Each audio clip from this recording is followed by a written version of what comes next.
사무엘상 10장 1절부터 13절까지의 말씀을 제가 읽고 말씀을 나눕니다. 이에 사무엘이 기름병을 가져다가 사울의 머리에 붓고 입맞추며 이르되 여호와께서 네게 기름을 부으사 그의 기업의 지도자로 삼지 아니하셨느냐. 네가 오늘 나를 떠나 가다가 베냐민 경계 셀사에 있는 라헬의 묘실 곁에서 두 사람을 만나리니 그들이 네게 이르기를 네가 찾으러 갔던 암나기들을 찾은지라. 네 아버지가 암나기들의 염려는 놓았으나 너희로 말미암아 걱정하여 이르되 내 아들을 위하여 어찌하리요 하더라 할 것이요.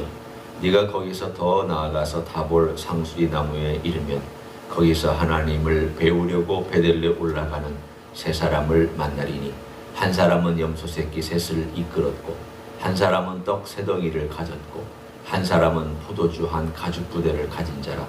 그들이 내게 문안하고 떡 두 덩이를 주겠고 너는 그의 손에서 받으리라. 그 후에 네가 하나님의 산에 이르리니 그곳에는 블레셋 사람들의 영문이 있느니라.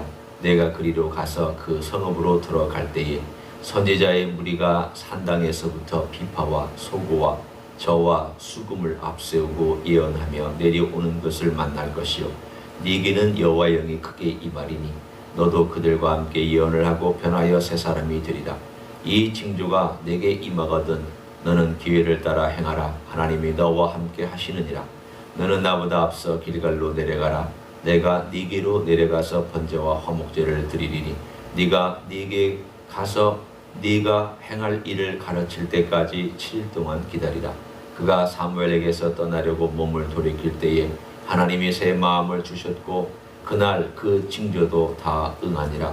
그들이 산에 이를 때에 선지자의 무리가 그를 영접하고 하나님의 영이 사울에게 크게 임함으로 그가 그들 중에서 예언을 하니 전에 사울을 알던 모든 사람들이 사울이 선지자들과 함께 예언함을 보고 서로 이르되 기스의 아들에게 무슨 일이 일어났느냐. 사울도 선지자들 중에 있느냐 하고 그곳에 어떤 사람은 말하여 이르되 그들의 아버지가 누구냐 한지라. 그러므로 속담이 되어 이르되 사울도 선지자들 중에 있느냐 하더라. 사울이 예언하기를 마치고 산당으로 가니라. 아멘. 오늘 이 10장에 보면 하나님께서 사무엘과 사울을 만나게 하신 다음에 사건이 등장합니다.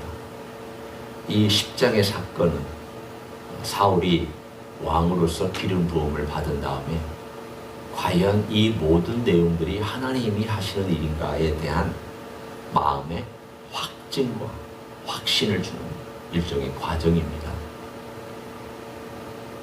오늘 본문에 있는 내용을 보면 가다가 두 사람을 만날 텐데 이런 일이 있을 것이다.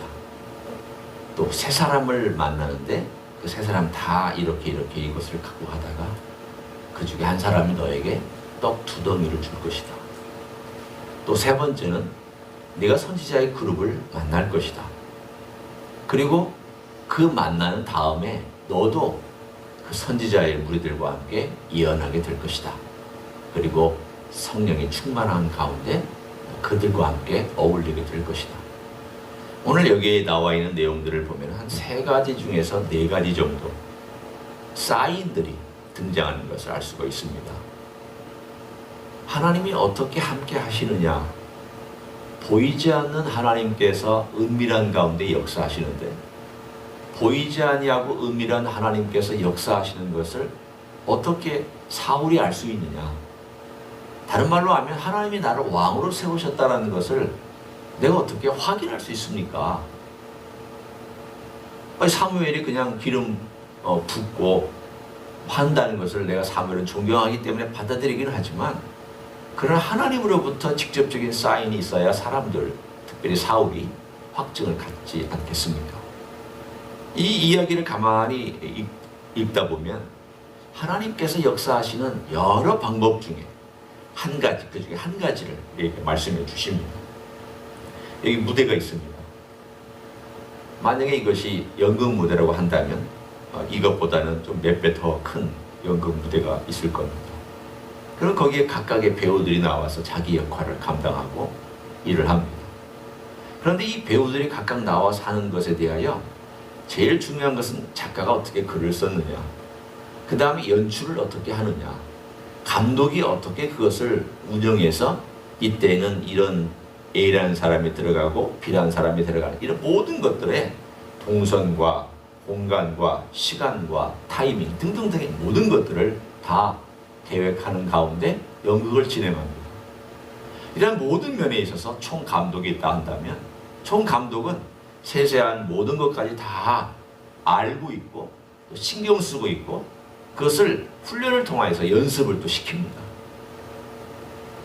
그 모든 배경까지도 다 그가 주관할 것입니다. 인간의 연극에는 리허설이라는 게 있습니다. 인간의 연극에는 나름 알려주고 하는 게 있습니다. 그런데 하나님께서 총감독이 되니 우주라고 하는 세팅이 있습니다. 그 중에 조금 더 축소하면 지구라고 하는 세팅이 있습니다. 더 축소하면 이스라엘이라고 하는 세팅이 있습니다.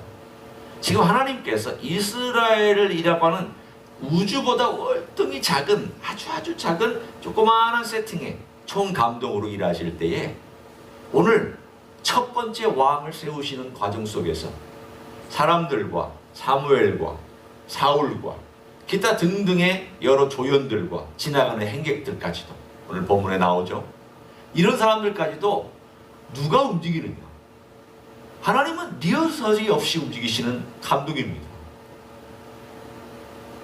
인간은 리허설을 해야 됩니다.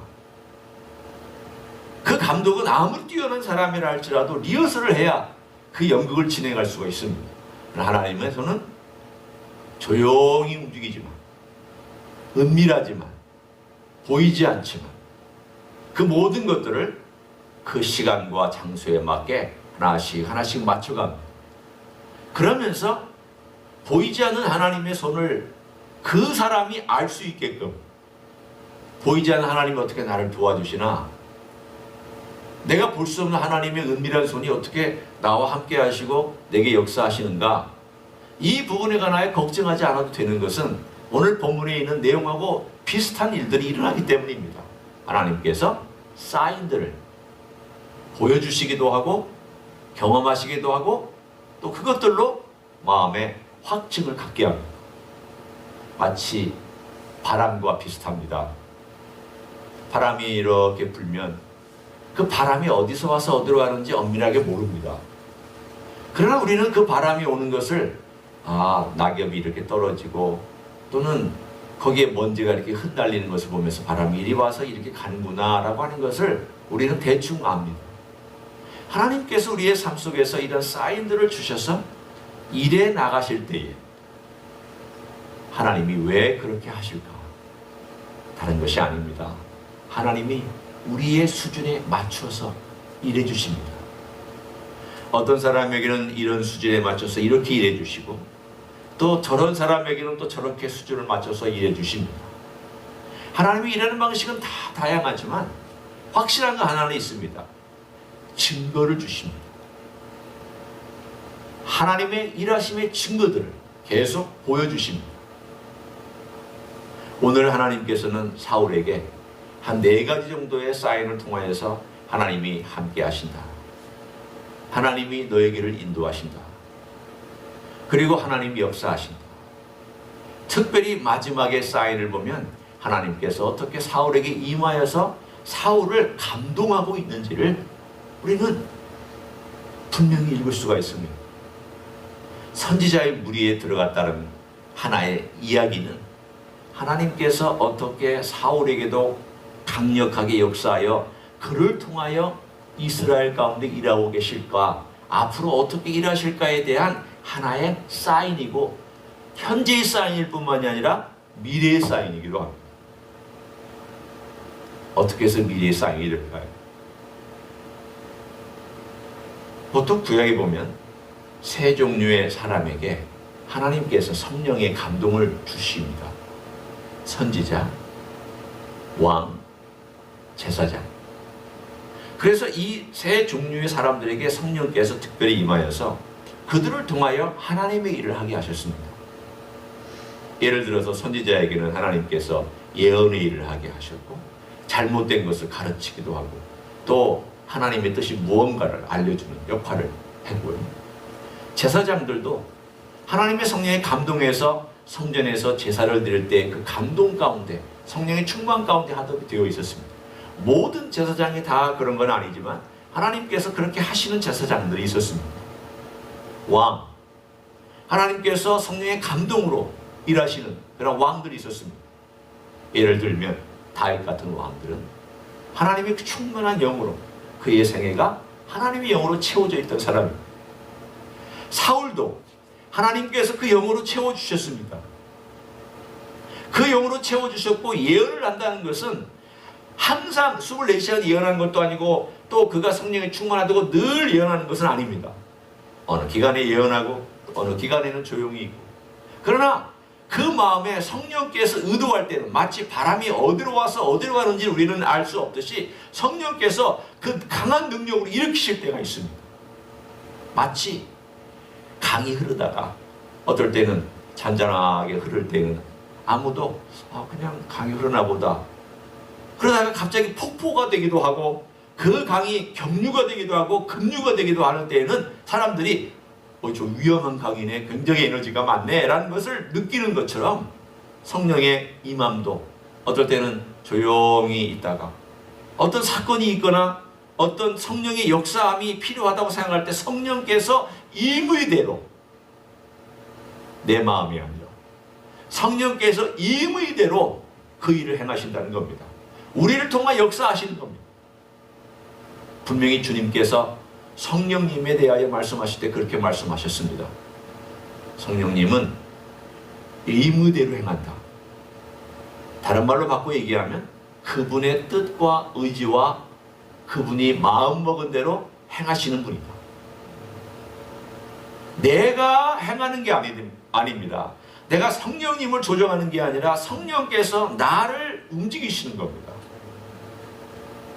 성령께서 내게 채워져 있을 때 그분이 내 삶을 움직여라는 그런 것이지, 내가 내 마음대로 성령님 이렇게 해주십시오 저렇게 해주십시오 할 수 있는 건 절대 아닙니다. 절대 아닙니다. 오늘 사울에게 그 성령이 임하여서 성령의 역사로 그가 초반 부분에 잘 해나가는 걸 볼 수 있습니다. 오늘 이것은 우리들에게 무엇을 또한 가르치고 있느냐? 성령께서 내게 계실 때 내가 성령님이 일하실 수 있도록 끝까지 잘 가야 합니다. 우리는 그 사람, 두 사람을 알죠. 사울은 끝까지 잘 가지 못했습니다. 다윗은 비록 범죄했지만 끝까지 잘 갔습니다. 두 차이점이 무엇일까요? 한 사람은 더 똑똑하고 한 사람은 덜 똑똑해서일까요? 그건 아닙니다. 한 사람은 회개할 줄 알았고 또 다른 사람은 회개할 줄을 몰랐습니다. 오늘 우리의 삶 가운데서 회개할 줄 아는 것과 순종하며 살아간다는 것이 내게 오신 성령님을 모시고 살아가는, 그래서 성령께서 나를 임으로 움직이실 수 있도록 만드는 가장 멋진 길입니다. 회개하는 것과 순종하는 것. 늘 삶 가운데서 오늘도 회개하고 순종하고 또 꼭 회개가 있지 않다 할지라도 순종하며 살고, 또 어리석은 것과 잘못된 것이 있으면 회개하고 고치고, 이러한 삶을 늘 살아가다 보면 성령께서 어느 순간인가 내 삶 가운데서 강력하게 급류처럼 일으키실 때가 있고, 어떨 때는 강이 되어서 조용히 흐르게 하실 때도 있고, 그분께서 그분의 의도와 그분의 능력과 그분의 임의대로 우리의 삶을 이끌어 가실 줄로 믿습니다. 하나님은 그런 하나님이십니다. 내 안에서 보이지 않지만 역사하시는 하나님, 조용히 일하실 때도 있지만 강력하게 일하실 때도 있는 하나님, 때로는 내가 눈에 보이는 현상들이나 증거들을 통하여 하나님의 살아계심을 보여주시고 주관하시는 우리 주님, 아버지 하나님, 성령님, 이 성삼위 하나님께서 우리와 함께 하심을 믿고 오늘 하루도 승리하는 여러분 되시기를 예수님의 이름으로 간절히 축원합니다. 기도하겠습니다. 하나님 아버지 고맙습니다. 우리에게 성령님을 주셔서 귀한 은혜와 주의 말씀의 뜻을 깨닫게 해주심을 감사합니다. 뿐만 아니라 우리와 동행해 주시면서 우리의 모든 가는 길에 함께 해주시니 감사합니다. 어떨 때는 조용히, 어떨 때는 강렬하게 우리의 삶 속에서 주의 뜻을 이루시고 주의 원하시는 바를 이루어 가시니 감사합니다. 성령께서 임의대로 행하심으로 우리가 그 성령의 뜻을 쫓아 행하기를 원합니다. 거기에 감동받고 그 일에 순종하며 따라갈 수 있기를 원합니다. 우리의 불순종한 것은 회개하며 돌이키고 우리의 삶 속에서 순종하며 성령께서 늘 강하게 역사하고 성령의 인도함을 강하게 받을 수 있는 하루하루가 될 수 있도록 축복하여 주시옵소서. 이제는 우리 구주 예수 그리스도의 은혜와 하나님 아버지의 극진하신 사랑과 성령 하나님 교통하심의 역사가 오늘도 성령의 인도하심과 충만함과 성령의 도움을 따라서 걸어가기를 소원하는 가정에서 예배드리는 종들 위에와 이 자리에 참여한 종들 위에와 주임제 히스교회 위에와 이민교회들과 한국교회들과 선교사님들 위에 이제로부터 영원히 함께 하실지어다. 아멘.